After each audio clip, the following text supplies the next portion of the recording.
pieces yung hawak mo. So, ito po yung tinatanong ni ma'am. Ito po, itong laundry mesh magnet na to na para sa dress. Malaki po ito. Kasyang-kasya nga po yung dress ninyo po dito.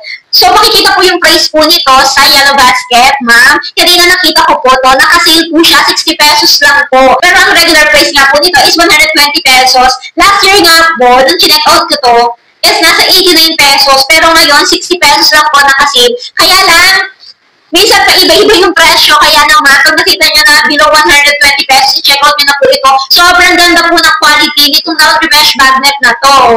Hanggang ngayon, wala pa rin po siyang damage. 1 year na po ito sa akin. Ayan, ang ganda pa rin po. Even yung mga tahi niya, ang ganda pa rin po. Meron po iba't ibang sizes. Siyempre, kapag maliit, mas mura po. Ito po yung para sa t-shirt, and ito naman po yung para sa bra. Ayan.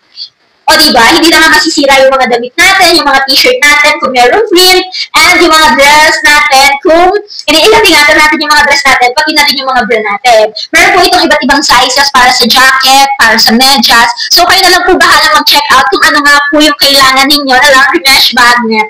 Lalagay ko na lang po nito sa aking Yellow Basket kung kailangan nyo po nito. Yun lang po. Thank you for watching. Bye!